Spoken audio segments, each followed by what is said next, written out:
Welcome to the Age Reversing Blueprint podcast, where we discuss tools and tips to help you reverse your age naturally. You cannot hack biology. You can improve the process of your chemistry, your neurochemistry, your cellular level, but you cannot hack it. It's impossible. Hack is for computer. There's too much people wanting to improve their lives, and the biohacking community signed up his own death sentence when Dave Asprey, in competition with Brian Johnson, who was claiming, I'm a billionaire and I'm spending $3 million a year on improving my health. And Dave was he's a competitive guy. And he goes like, I'm spending $2 million and I'm way better. I'm not even spending $10,000 on my health, but my biological age is better than both. And I'm older than both of them.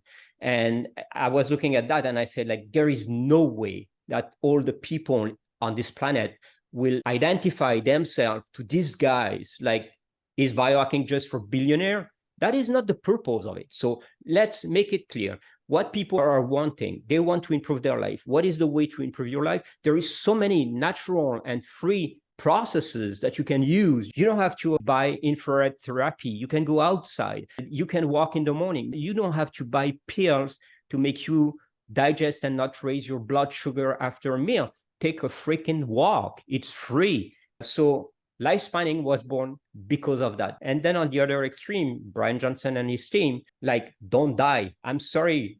It's not don't die, is live that is important.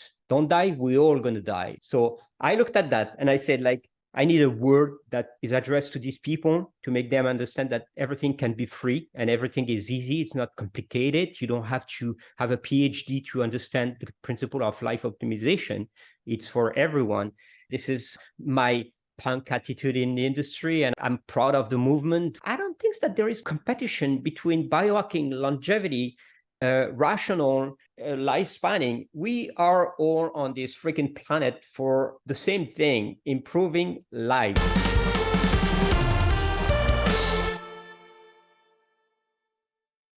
Excited to introduce our guest, Jean Falacara. He is an award-winning author and an expert on human performance. His award-winning book, Neuroscience Calisthenics, Hijack Your Body Clock, taps into the world of neuroscience to achieve unparalleled results of human performance. And according to Jean, all of our conscious and subconscious actions result in cellular aging.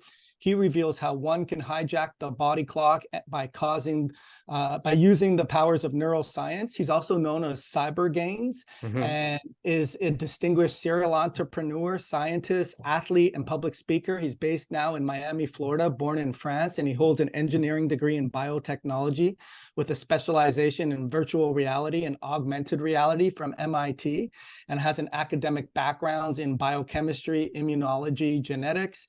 He's a visionary founder behind several successful ventures, and he recently achieved a significant milestone by selling his biotech group to Intest Corp. He's an innovative, has an innovative approach and relentless drive among the world's elite, and earning his prestigious spot in the top 30 disruptive entrepreneurs in the world in 2023, alongside renowned figures Elon Musk and Mark Zuckerberg. In addition, Jean has endeavors in integrating neuroscience and fitness, having established the Cyber Gains Neuroscience Calisthenics Labs and authored the book Neuroscience Calisthenics. Jean, I could go on and on, but I want to get into the good stuff today. Thank you so much for being here. Thank you for inviting me. Yeah, yes. I probably need to put some censorship on my bio just to make it shorter. Otherwise, like, people are wasting like 20 minutes talking about what I've done. But I think that in principle, it's not what you've done that is important, is what you're going to do. So let's start from zero. I'm just Jean Falacara. I'm on your podcast, and I'm thrilled to be here. Yeah, well, listen, I mean, don't discount that. I mean, where we are right now is where we're supposed to be, and where we are is where we've come from. And you put a lot of hard sweat equity and the school of hard knocks along with all those other things to get there. And that's what we're going to be sharing. And we're constantly dynamically changing. Mhm. Jean, I saw you speak at the biohacking conference a couple weeks ago, and I was really intrigued with your talk and the journey of mastering the art of endurance. Maybe kind of before we get into that and lifespanning and so forth, give us sort of I guess the high points on how you got to right now in terms of what do you think were some of the key areas that got you to the situation or to where you are right now. Oh, that's a very good question. You know what? I think that if I had to write another book, I would start by questioning myself with that one, and then everything will flow, uh, making me who I am today. Started by who I was when I was a kid, always trying to push my limits in a way or the other. And there is some sort of um, brain pattern that are specific to certain people, and I probably have those one that were created when I was a young kid. So I was into extreme sports, adrenaline driven challenges, skateboarding, skydiving, rock climbing, dirt bikes, and name it, everything that you could risk your life. I was going into that. But then life is precious, you get older, and for me, the most important thing that was always present in my life was learning from the outside, learning from the book. But unfortunately, learning in school was harsh for me. I had a ton of diploma, but I have to admit that I didn't go to school like other people. I was going to exams and I was studying by myself because I felt that during my whole life that I was wasting my time listening to professors, and I could grab way more information from books and studies and stuff like that. So I made it that way. I got a couple of nice diploma, an engineering degree, um, some master in immunology and genetics, and then the learning process was my whole life as well, because like a few years ago I went back to the MIT and I go like, wow, virtual reality, artificial intelligence is taking the lead of this world. I need to know. So I went there and I was lost. I was the only one with no background in this area, but I ended up having the highest grade in the class. So I was proud of that. And this is my whole life. I think that when I start some things, I perform. I'm not considering myself high achiever, but I would say like I perform like an high achiever. I'm going to go up to the end with not the perfection, because perfection doesn't exist, but up to the end by mastering whatever I'm starting in the process. And the endurance was the same. Is mastering the endurance was a progress. So as a kid, always into activities, hyperactive kid, not too many friends because I was always moving and trying to be in with my books and stuff like that. Um, I've always tried to see the impact of sport, and I've always understood, even when I was a kid, that the brain is probably the most important part of our system. But you're 10, 12 years old. I'm the same age as you, a bit older even, and most kids today they know, but within our generation, no one knew what was the impact of the brain on the body, and everybody had the perception that it's the brain body connection, while it's one part, it's all integrated, up down down up. But that I discovered it by myself, by experimenting and doing sports. I was always doing sport, and I was tiny guy, and I was also hypersensitive, like up to the age of 13. If you yell at me or if you raise your voice, I would cry. I would just cry. So I had difficulties coping with the environment and with classes. Like in class, if I was doing an assignment and the professor would come back to me and say, hey, you did that wrong, I would start. And then age of 17, complete shift. I started to join the punk movement with hard music and hard behaviors. And from one extreme to the other, I was even on the path of going to military school, like to reinforce myself and to see what it was. But I was so passionate by the studies. Then when I got selected in the military school and I got to experiment what it was on the meds side, I said, there is no way that someone stupider than I am will give me orders. So I'm not doing that. And I left and I kept improving myself, learning on the process. We didn't have internet accessibility at that time. We had some books, but ADHD doesn't make you read too much books, so you need most news and reviews or publication that are shorter, but a full book was a difficulty. Audiobook came way later, so the struggle was always like keeping myself informed in the shortest path, like biohacking the learning process in a way, but made me understand that we are so far from understanding what our body and our mind are capable. And we sit in this comfort zone where we think that it's a struggle, but there is no struggle. Like, we are most of the time on this autopilot mode where we feel comfortable. But as soon as you start challenging one side of it, anything you do on like physical or mental or whatever, as soon as you start challenging that, you learn that you have the capability of going further and further and further. And the beauty of being human, because I love human and humanity, is I don't think there is any limits. I don't think so. I think that in the future, in the coming years, we're going to exceed every single milestone that were considered as world record or achievement, the highest achievement. Our intellect is evolving, our brain is evolving, our neuronal connection are evolving as well. We are an evolutionary species, and we're not stopping. This is exactly what I consider myself, and this is why I came into life improvement and self-improvement, as simple as that. Yeah, great. Thank you for sharing. I can see a lot of that in me, in the sense that I had some major ADD, ADHD issues as a child, and I could never really sit and focus in class, and I didn't really try, and I always was a marginal, C+ kind of guy. And then I remember going to my first year university at McMaster University in Canada. And I remember thinking, okay, they said at the very beginning of the class, John, that look around, you're in the exercise physiology program. There's 300 people here.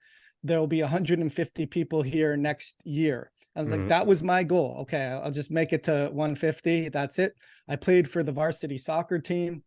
Going to school was a elective, and going to the bar and the pubs was a requirement for me.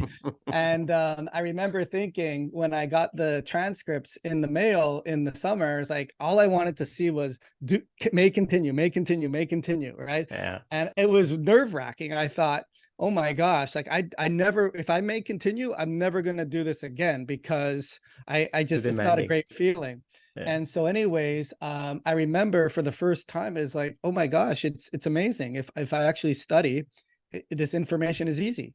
Right. It was sort of an epiphany to me. And I always explain it. You have a choice. You can go out of your way and not do well, or you can go out of your way and do well. It's your choice, but it's going to require the same amount of energy, or the same deliberate not trying, or the same deliberate trying. But it's, in your case, it seems like you kind of understood that earlier on. It took me a longer time because in the sense Mm, that or I don't know, am I yeah, right or wrong? no, I think that you're the same as you. I think that it was exactly the same for me. Like putting the effort that was just the minimum requirement to get there, because otherwise you're wasting your energy for other improvement that you can have. That's so true. But I found that there is one key factor in the process of that is you have to trigger your brain to get interested, because you can put the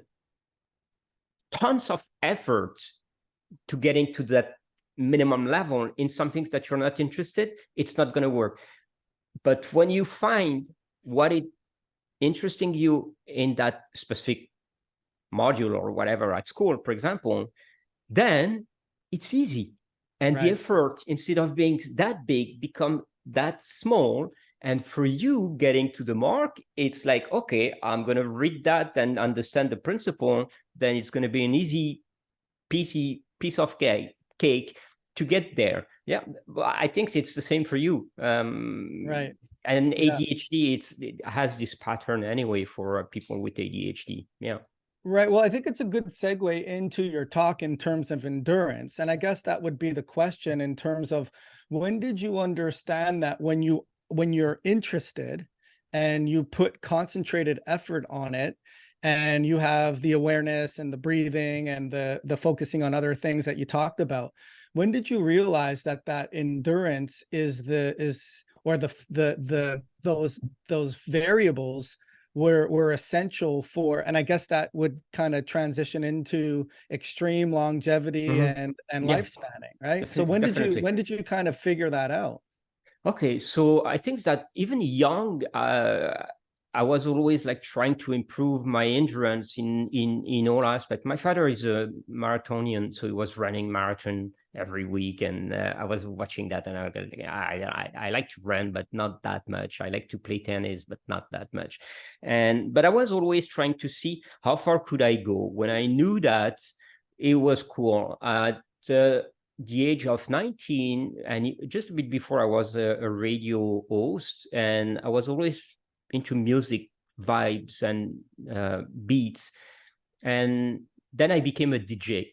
And a DJ, you play with those sounds that are making something bizarre in your brain. And I realized that if I was combining those sounds to what I was doing, I could get into flow state. And the secret of endurance, it's actually making yourself in a mode that leads you to get into flow state, but not the short flow state like many people can be for 15, 20 minutes. Like I'm talking triggering your brain in a way that you can be into flow state for hours. Despite our brain has a focus span of 90 minutes, doesn't matter. You can be on high flow state, then just a bit less flow state, but still a flow state. And so you understand that when you're into flow state, everything is easy, everything goes super fast without realizing that the time is clicking fast, fast, fast, fast, fast. And your performances, physical, they're not challenging you too much. So the process gets easier, like learning at school, like you were saying. So you understand that endurance is based on that. And this is how I caught that conjugation of factors that can be combined together to make you get there. But the true story of my speech is I had a broken bone, a femur, and that's what led me to master the endurance, because with that broken bone, that for me in my mind it was not possible, it was not happening. So I was against my body reaction, trying to put my brain in a mode that it was telling my own brain, one part and the other were communicating and telling from the signal of my body that no, it's impossible. You cannot have a broken bone. You're a cyborg. It's impossible. The cyborg came after, actually, but in my mind, I was always that type of person that you cannot destroy. And then you realize that pain, that scares most of people. What are you scared of? Most of the time, it's pain. You are scared of being shot, being hurt, being smashed. Everything that generates pain is scary, more than a scary movie. So if you master pain and pain doesn't affect you, you master endurance. You can sustain that and you can keep going. So that bone was broken. And for 10 days, even if my pain was raising, I mastered that signaling saying it's not going that way. And I was compensating it with music, breathing, cold, hot, some exercises, but putting everything in phase that I was almost on flow state all day long. And my pain was secondary and it was not there. And from there, I said, like, I can apply this technique to everything I do. And cold plunge is one of my thing I love to do. And I did the same process. Like it's so uncomfortable. So from 1 minute to 2 minutes to 10 minutes to 20 minutes and 45 minutes. Now is not that I'm a competitive person, but watch me coming, Wim Hof. I'll be there. I hope you're enjoying the podcast so far. This podcast is brought to you by Biohacker magazine, and Jean has been so kind to be able to extend to you 3 free months of the Biohacker magazine. Just use discount code Age Reversing Blueprint, all one word, Age Reversing Blueprint, and you will get access to 3 free months of his amazing magazine. Now back to the interview. Yeah, you mentioned that, and thank you for reminding me with that snowmobile accident. And you know, Dave Asprey now talks about in his new book, The Slope of the Curve, right? And, you know, it reminds me, Jean, I was a soccer player and then we had a soccer practice one time, and you know how the nets at the back, they get put down with like these steel pegs to put them down. So I slid to get one, and it felt like it was painful in my knee, but it didn't feel that painful. And then a guy on my soccer team was like, "Oh, gross, look at it, it's disgusting." And when I saw it, there was a huge hole in my knee. It was disgusting. No way. Wow. But here's the point. The point is, it wasn't painful until he said how gross it was, and how when I looked at it, all of a sudden I think I fainted, right? Because it was so bad. But I think that there is how to harness the emotional connection to the stimuli in a bell-shaped curve, in the sense that it shouldn't be too little, because pain is a thing to tell us there's a problem, or something's wrong. Right. But at the same time, it shouldn't be too much, because at the same time, I guess there's a bell-shaped curve to being able to harness that. I guess the question would be to you is, how do you figure out the bell-shaped curve? How do you is there? Does meaning there is absolutely. You are 100% right. The example of your peg in the knees is like, you know, those videos where you see the guy is playing with a nail gun, and one goes in the shoe, he yell, he faint and everything. He goes to the hospital, they take off the shoe, and actually it was in between the toes. He was not even touching any bones on anything, but in his brain, he was like, oh, it's painful. So that's exactly it. Like what you tell your mind is what your body will feel. And the cold is like, if you tell your mind that, no, it's not cold, I'm not feeling that thing, and that curve of response is actually easier to trigger when you combine those wavelength and those frequency in your brain to put you down at the right level of zenitude. Because if you are too excited, you're going to trigger norepinephrine, adrenaline, and cortisol, and then you go on your reptilian brain and you walk away. But if you go the other way and you release serotonin, I have the faculty, not showing off on anything, but I have the faculty to feel the flow of my serotonin through my skin and my blood. When it starts triggering, like I feel it in the center of my brain, when my brain kind of shuts down and then release the serotonin to make me feel like so quiet and so happy because I'm in cold water. And with the frequency of the music, it goes at the same beat, same flow. I feel like, and every time it's a feeling that is growing through my limbs. It starts from the interior and it grows through my limbs, and I feel it, and I feel so relaxed, but I feel it going through the body. And it took me a certain time to understand that process. First, I was just like, what is this? I feel like bizarre. But then I realized that it was all neurotransmitters that were going through the blood, and the blood flow was like first bum, bum, bum, bum, bum, bum, and then boop, boop, boop, very quiet. So there is, as you said, that curve that is important to master. But, it's like everything in life, our brain needs neuronal connections. So you need to build them up. You need to build your response. You cannot go like, today I'm going to achieve 45 minutes in cold water, and you dip into it. You've never been in a cold plunge before. That's fairly impossible. It's like everything in life. It's a step-by-step process. And as soon the chunk is too big for your brain to realize that is achievable, you're not going to make it. So how do you do that? You take, instead of saying, I'm going to stay 45 minutes in that cold shower and trying to understand the frequencies of my music and my breathing aligned with whatever, but you do it like in small step. And this is the curve. The small step are the curve of understanding it and response of your brain and your body. As simple as that. No, it's right. I was a trainer for many years, and I guess the progressive overload is an important variable. And you mentioned it earlier on, is we no longer are we're losing as a society the uncomfortable nature of doing that hormetic response of a little bit more. And I think there's a fine line. You don't want to do underneath it, right? That's the not stimulating a response, but at the same time, you don't want to create that. If you only need a certain threshold to go above, anything above that is pain and discomfort, right? Yeah. Some people say pain is good, but I think that controlled pain is good. Not pain is good. Pain is not good.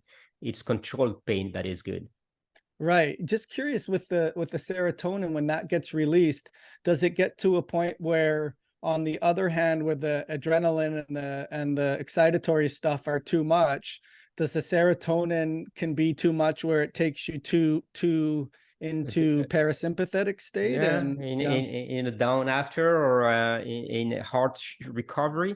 I have to admit that yes, some days, like if I train hard in the morning and I go for my cold plunge late in the evening with an empty stomach, and if I stay 45 minutes or 40 minutes there, my shiver getting out of it is sticking to me for a long time. And that is a sign of what you said, is like, it's a bit too much. But if I don't train too hard in the morning and I go earlier in the afternoon and I stay the same time in a better condition, I'm not going to get that. So it's all how your body and your level of energy and your mitochondria are charged or supercharged or not, or are empty, and your glycogen reserve, because you're burning so much glycogen when you're in that state, that you have to be careful. And like you said before, when you push too much your body, the recovery is so extreme that you're not getting any benefit of it. So judging is always the best thing to do. And this is what I have a bit against the biohacking community, is like some people are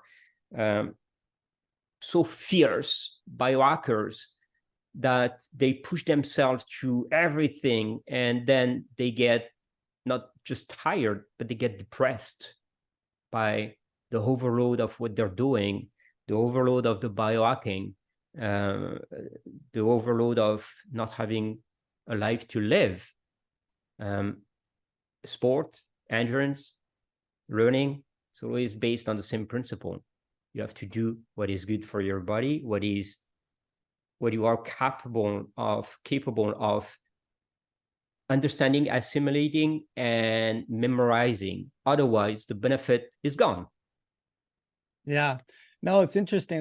There's some deep level conversation here. And I think, I don't play golf, but I remember I had tried golf a couple times, and someone says to me, you can't do the swing slow enough, right? And I remember the slower I would go, the further the ball would go. And I think that's kind of the analogy of that biohacker that does too much. And it comes down to as well, Jean, what do you want out of this, right? Because if you just want the ends of the thing, but not the means, then what's the purpose, right? And that's so as far as one of the questions that I wanted to ask you, which I think is probably a good intro into this conversation, is this the difference between biohacking and extreme lifespanning? Is this what you talk about? Is this? Yeah. So I was like, I'm a scientist. I've been into life improvement in general. And as a scientist, when Dave pretend that he is the father of biohacking, but biohacking exists before Dave. With all due respect, I like the guy, but he's okay. And as a scientist, as you are, we understand that you cannot hack biology. You can improve the process of your chemistry, your neurochemistry, your cellular level, but you cannot hack it. It's impossible. Hack is for computer. So look at the movement. It's born like, let's say 15 years ago. Biohackers. When you say the word biohacker, people are looking at you and go like, what? Biohacker? What are you hacking? The hospital computer system to steal medicine? And all scientists in my community, and directly and indirectly, when you say biohacking, they say, I don't want to be part of that. That's extreme. You guys put chips in your brain and magnetic on your finger for nothing, or RFID card on your. That's not it. That's not biohacking. Or maybe that is biohacking. And that, I think that slowly and naturally, there's too much people wanting to improve their lives, and the biohacking community signed up his own death sentence when Dave Asprey, in competition with Brian Johnson, who was claiming, I'm a billionaire and I'm spending $3 million a year on improving my health. And Dave was he's a competitive guy. And he goes like, I'm spending $2 million and I'm way better. I'm sorry, guys, but my biological age, I'm not even spending $10,000 on my health, but my biological age is better than both. And I'm older than both of them. And I was looking at that and I said, like, there is no way that all the people on this planet will identify themselves to these guys. Like, is biohacking just for billionaire? That is not the purpose of it. So let's make it clear. What people are wanting, they want to improve their life. What is the way to improve your life? There is so many natural and free processes that you can use. You don't have to buy an hyperbaric chamber to biohack. You don't have to buy infrared therapy. You can go outside. You can walk in the morning. You don't have to buy pills to make you digest and not raise your blood sugar after a meal. Take a freaking walk. It's free. So lifespanning was born because of that, because I was fed up about these biohacking, but hard biohackers there. And then on the other extreme, Brian Johnson and his team, like, don't die. I'm sorry. It's not don't die, is live that is important. Don't die. We're all going to die. So I was just like, what do we do with those people that are just there? They're listening to these guys because they're important. And then they buy a Oura ring and they don't know what to do with the data. And they're just like, oh, my sleep is bad. What do you do with that? And they're just like, I don't know. I need to buy an hyperbaric chamber and this. Can you afford it? No, I'm going to take debt. That's ridiculous. So I looked at that and I said, like, I need a word that is addressed to these people to make them understand that everything can be free and everything is easy. It's not complicated. You don't have to have a PhD to understand the principle of life optimization. It's for everyone. And instead of trying to tell you buy this, buy this, buy this, like improve this step by step in your life, you're going to get there. And I found out that lifespanning was not even a word existing. Now it is, because I trademarked it and it's going to be in the dictionary next year, but it didn't exist before. And I said, like, lifespanning reflects exactly what I want to say. It's like, okay, biohacking as the root of who we are today in the middle. The extreme rational survivor that don't want to die, Disney, Walt Disney, and these guys are on the other extreme. We're not there because we're going to die. But what do we do in the middle? We extend our life in the best way, live fit, live better, live longer, live healthier, and don't spend all the money of your family to get there. Most of the things are free. Think about your children and pay their study or their education, but not your own freaking selfish biohack to compromise their studies. That's not fair. This is where I stand. This is my punk attitude in the industry, and I'm proud of the movement. We're taking a certain lead because many people are so interested in what we're doing.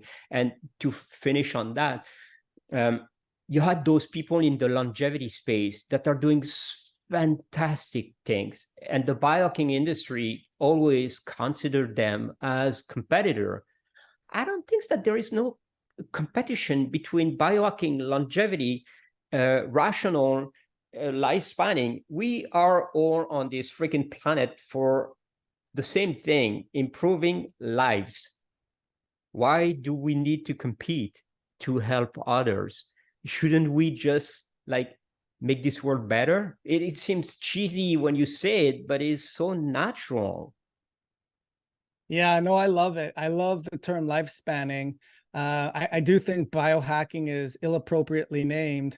I think it's more data tracking and understanding your body.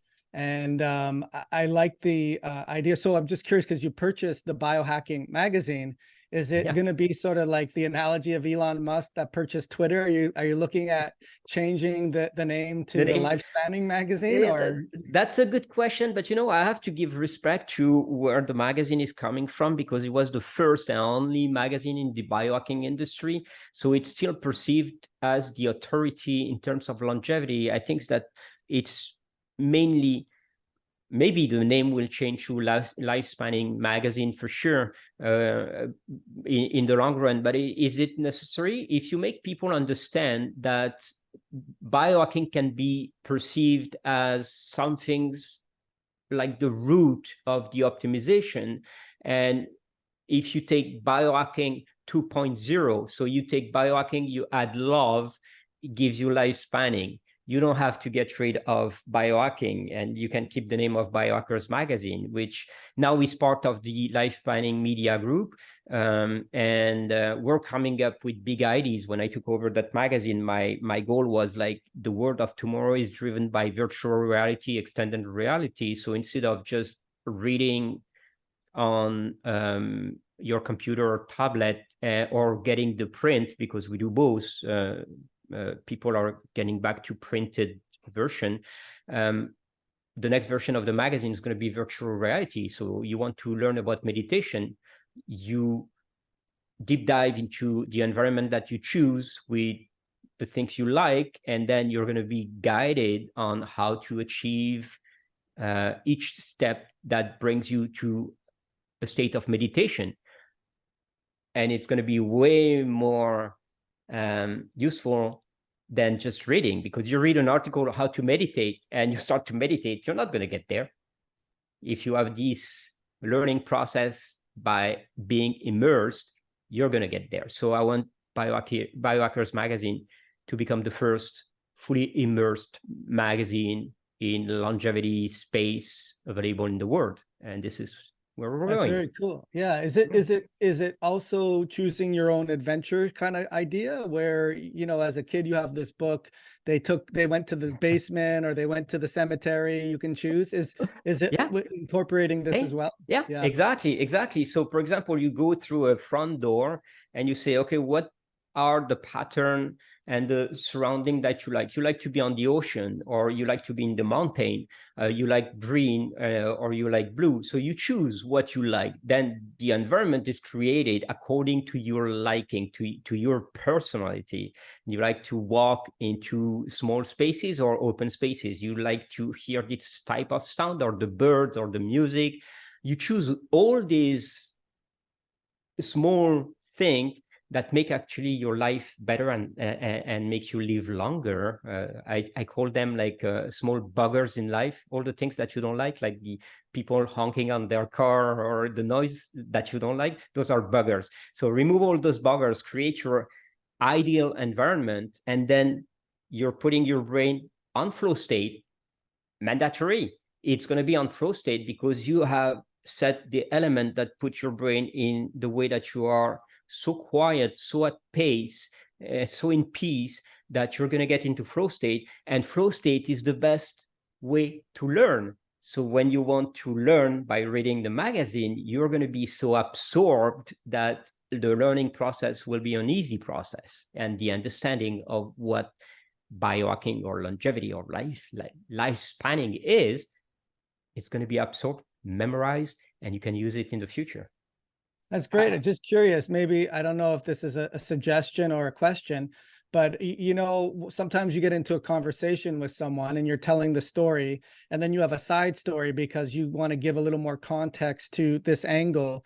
And then you could even get a side story to that side story, and you kind of forgot about the main story. I like that. With this particular, let's say you're reading an article on, let's say, using your breath and getting into flow state with endurance and getting into the optimal serotonin, adrenaline release. But then you have another area on in terms of, okay, well, adrenaline release. And do you have something like this planned as well? Or absolutely. Because the beauty of artificial intelligence, it's like it's created on the spot with all the information that are available there. The machine learning will help us to get there. But on the virtual reality world, which is driven today, Zuckerberg is doing a fantastic job with all the credit he was not getting at the beginning. Now people are perceiving that it's a true fact. So in this metaverse, if you open a second door, like you're in the meditation, and then you have that door that says like, delta waves or theta waves, and you see, theta waves, I'm going to see. Then you go there and you're going to get the scientific explanation, what they are, how they are triggered, what is the frequency, how to get there with the ocean frequency balance and things like that. So it's infinite, because the world of tomorrow is beautiful, because data and information are going to be more and more available in a fraction of the second. You don't have to go through thousands of books to understand things. Artificial intelligence is bringing us straight to the point with the right facts and the right information. I love that. It's so thrilling for someone that wants to learn everything on every aspect of his life. If I had a goal, it would be to die by knowing everything that is possible to know on this planet. It's very not possible, but I think artificial intelligence is taking us in that direction.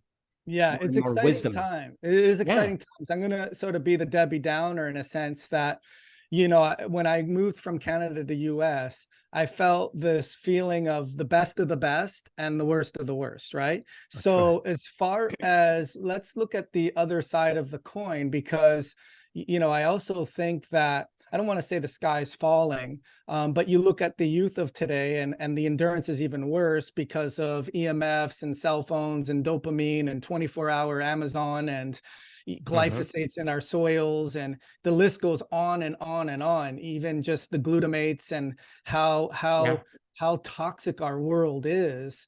I guess the question would be, Jean, what are some of the challenges you see with not just the platform and the technology of what you're doing with lifespanning and biohacking, but as far as being able to increase lifespan given these obstacles of what's going on with the environment? What do you think? I guess what are some of the challenges in getting there, do you see? Yeah, there is only one. There is one challenge.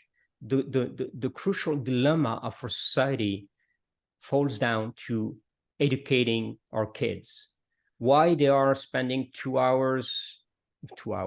8 hours on their Instagram every day, why they are sitting in front of the TV, watching Netflix, which is a brainwasher. I don't even have TV, just to say.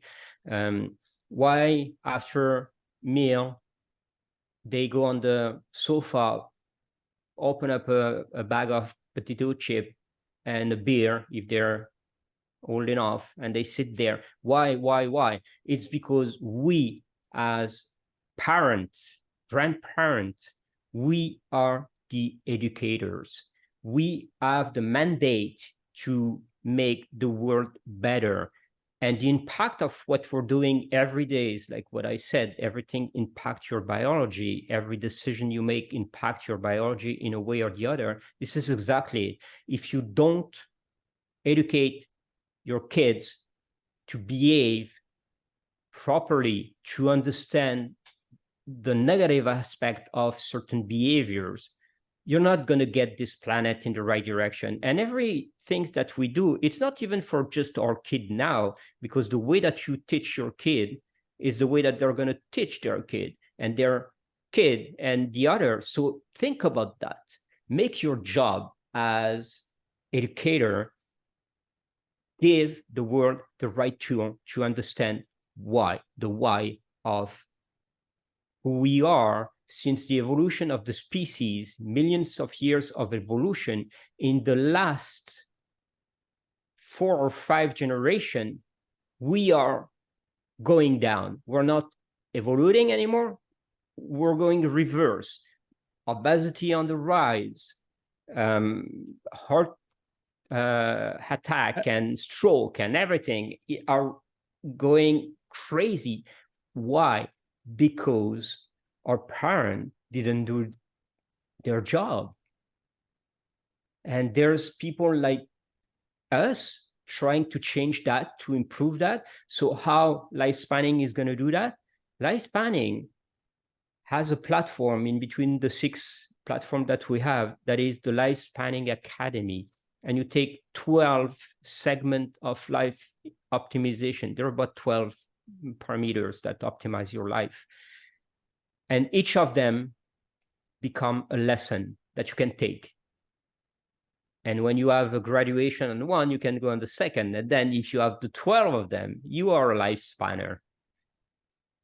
So education is the key of the future, is the key of longevity. Just that. Yeah, I listen, it's good to get into your brain, because I think we're coming out with a lot of different, we're dissecting out a lot of different areas and the way your brain works and the goals. Again, not to be Debbie Downer, but at the same time, you know, the government and the food bill and why we're subsidizing, you know, cheaper, more profitable crops that aren't healthy, and the minerals in our soils and all of the additives and known challenges. How do we overcome that? Because, you know, I heard someone talk the other day, it was a neurologist, and he was saying why we are nutritionally deficient. And as you know, not all diets are the best. You have to go out and do this. But even with doing that, you know, the food that's available for us, with the best intentions and wanting to go through a longevity course and curriculum to do it, the obstacles that we face with the environment are we past that point of no return, or how do we bring the government to and everything else, policymakers to help us get there? Because I don't want to see us taking 3 steps backwards for every 2 steps forward, right? Yeah, I'm an optimistic guy, so it is a bit pessimistic to say that have we gone too far, that it's not reversible. I have faith on humanity, and I think that one of the best lessons that we can learn from the human as we are is from the COVID situation. We've learned so much from these restriction and mask and measures that were dictated by the government itself. As today, one person on the street, what they think about the past regulation and mandatory measures that the government imposed on us, they're all like, never again. The lesson has been learned. And I think that this is where I face on humanity. Unfortunately, I will probably not live longer to see the change I would love to see, even if I will live up to 150. It's just because it takes time, but everything I can change today that will reflect on my kid, and my kid will keep going the mission of reflecting that to others.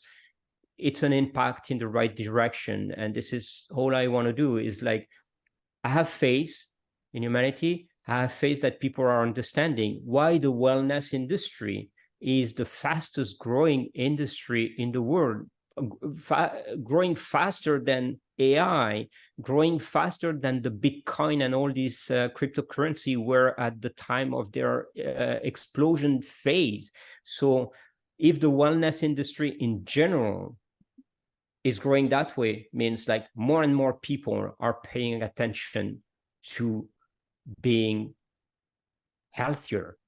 And this is where my face is coming from.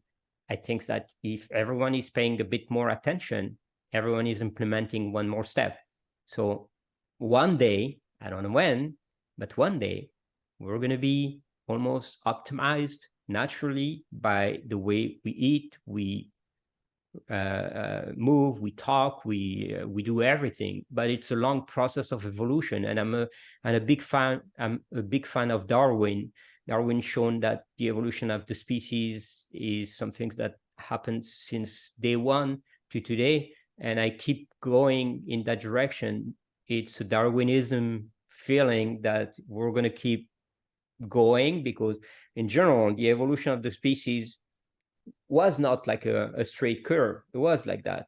Today we are in a down because of obesity, because of corporation trying to make money on the health of people. But that, as you know, you take an elastic band and you pull it to a certain extent, it's going to break. We're there.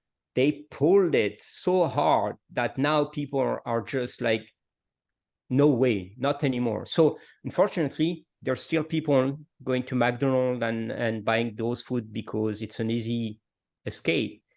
But step by step, from the outside to the inside, it's going to change. I have faith, honestly. Yeah, I'm an optimist too, and I'm like you in that sense. And I can't remember what the saying is, and I don't mean to butcher it, but they say that new science ushers in as the older people die off, right? And I think that we have a younger population, we're going to be more open to these things. I also, you know, as a healthcare provider, know that it would make sense to third-party payers if they're saving money by you being healthier. And I think we're on that transition now as well. But I do still see that we have these obstacles in the way. I mean, I could talk to you all day, and I'm going to be respectful for your time. No, please.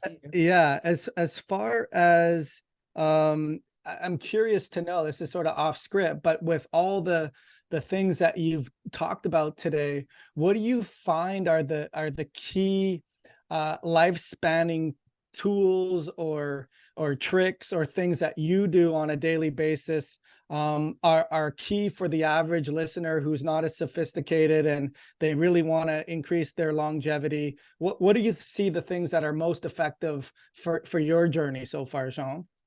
I think that I would start by one of the most difficult one to master is understanding your body without having the need of trackers. But let's put it just back to the basic for the everyone listener that wants to start. The best trick, the best biohack, like they say, to be a lifespanner easily is walking. Our cities are not made to walk. You walk in Miami, sidewalk are like this.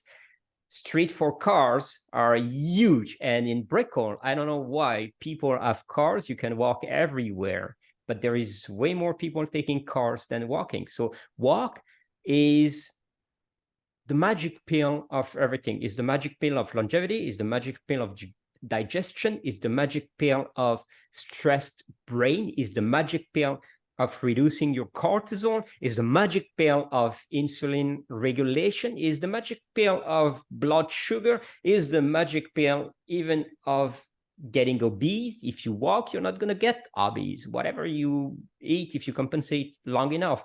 And I have one thing in mind, is everything that is below 5K, which is 3.3 miles, let's say. Yeah, 3 miles.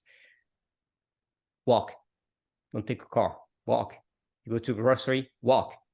You go to some places, a restaurant, walk, especially to a restaurant. You're going to overeat anyway. So when you come back, you're going to digest. That's the free trick, the free biohack that you can use and that everybody should use. And I think that our society has a responsibility of telling people that they have to walk, and on the other side, cities and communities have the responsibility to make area walkable.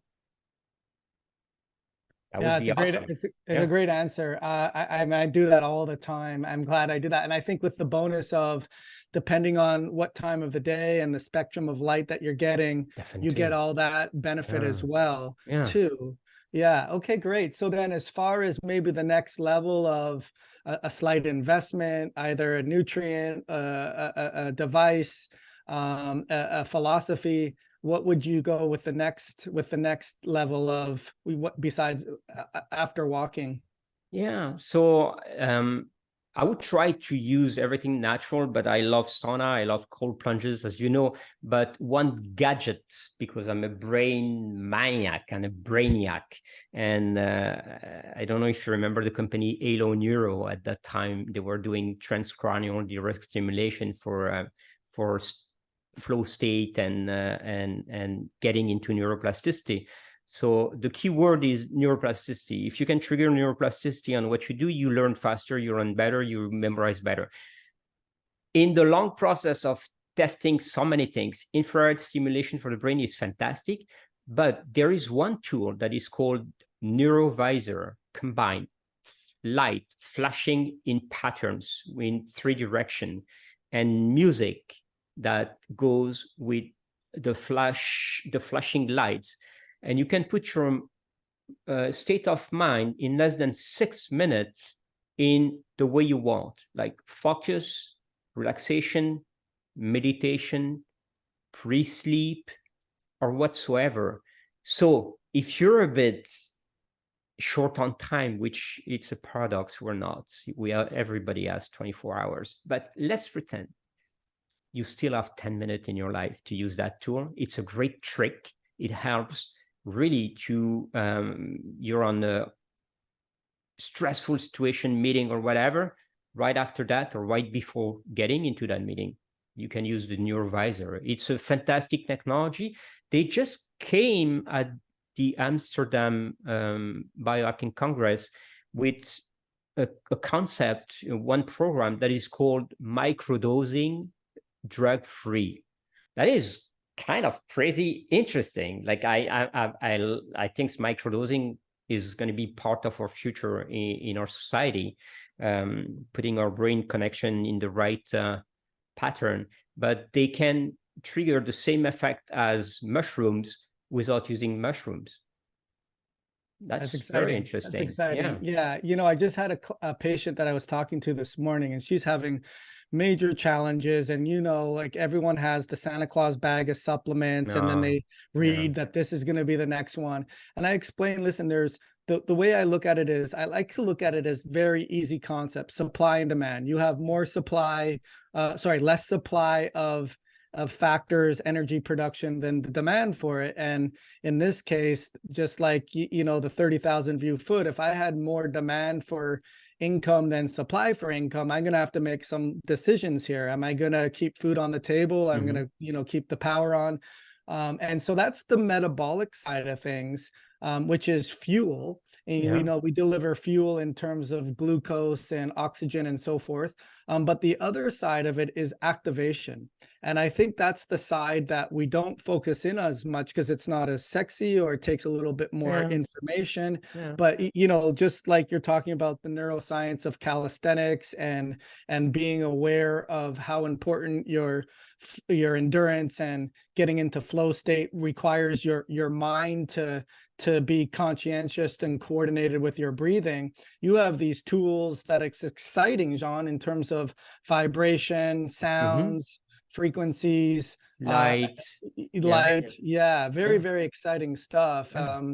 I guess one of the questions is where do you see us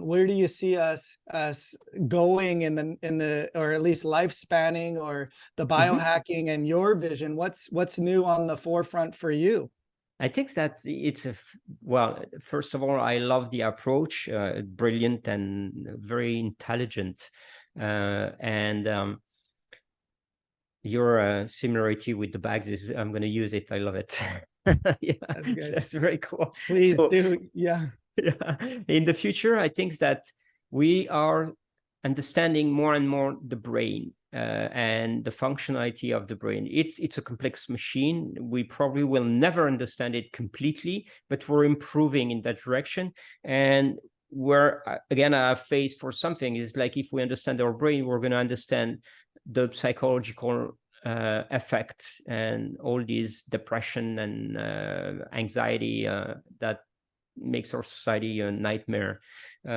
So the man is a complex machine because of his brain, but since we understand how it works, now we can help improving it, creating a new pathway in our brain, new connection, new creating neuroplasticity and improving our brain and our functionalities in general.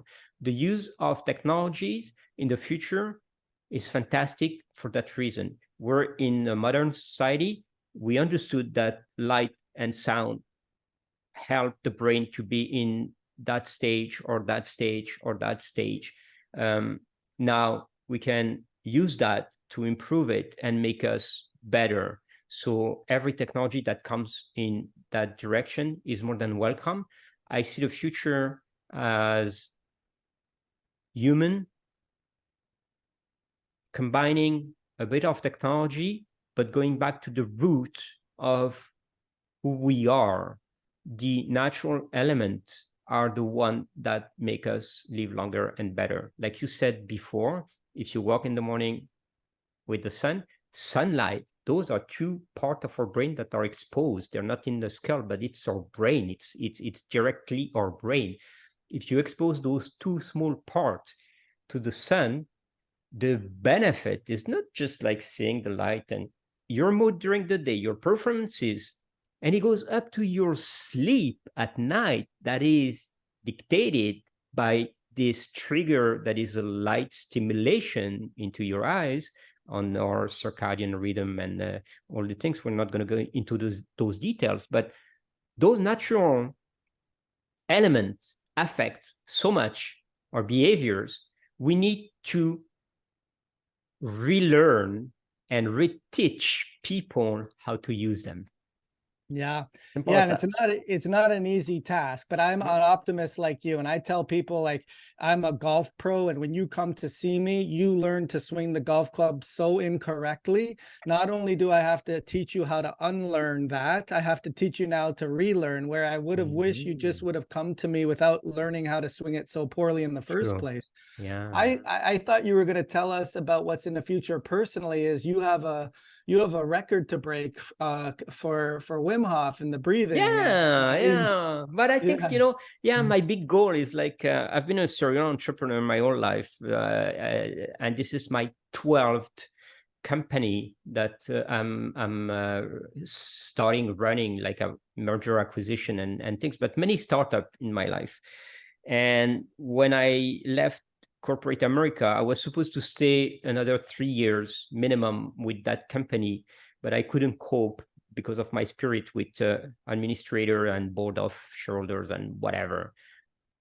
My dream was bringing something to this universe, lifespanning, MediaCorp was born. So my biggest goal today is to make this company the central core of where you want to go to get unbiased information, not trying to sell you anything except education and educational tools, things that makes you better.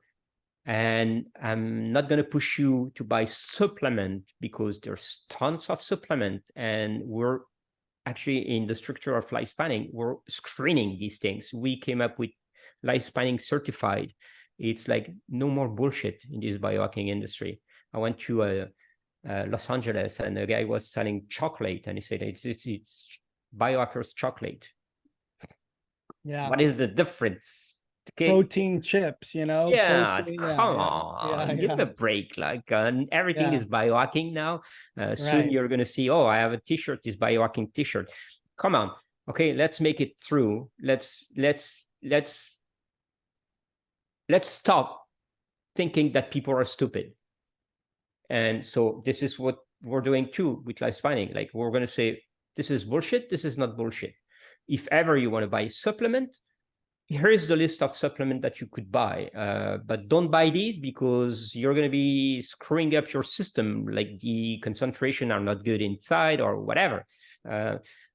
Some sort of acting as the authority, putting back together the things that have been a mess in the past 10 years. It's wild, wild west. Yeah, very important too, Jean, with machine learning, because it can be biased information that's being given. And I just wanted to say, like, thank you so much for, again, being here. But also you've offered the ability for the listener to get 3 months of the Biohacking magazine. We said that the name of the podcast is Age Reversing Blueprint. So if they use that code, they'll get 3 months free, which I'm excited to look at. Jean, I'm curious to know, because I've enjoyed this conversation immensely. What do you wish you would have known then that you know now, that perhaps could have set you further or quicker on your lifespanning journey? Everything is simple. There is nothing complicated. It's putting the right concepts at the right place. Why our brain are overwhelmed? It's because we got so much information, we don't know what to do with it. So we mix them up together and we get messed up, and then we get stressed and we don't understand the principle. But if you segment all these basics and you understand them, then combining them like a puzzle, like putting blocks together, becomes the easy part. So I think that when I was a kid, if I understood that principle, that there is nothing complicated in life, I would be even a better person today. I think I became I came to in Miami, and I'm at ultimate state of zenness today. But if I had known everything I know today when I was 20, wow. Well, perhaps it was the butterfly effect too, because at the same time, you would have had to go. You wouldn't have had to go through all the things that you had to go through to get to where you are now. At the same time. But no, it's I do think that we have too much information at our disposal, and especially with people that have the tendency to be ADHD. Too much information. You want it to be more laser focused and get rid of the chaff and use the information. I guess the way I look at it is, I say this to the patients as well, is you can very easily exceed your metabolic capacity. And when you do that, it's like a hot day and your cell phone melts down, right? And less is more in a lot of ways, right? Yeah. So following that pattern, I think that one of the best advice we should give to people is burn your TV. Right. Don't be brainwashed by those unnecessary information, and be laser focused, like you said, on what is important for you.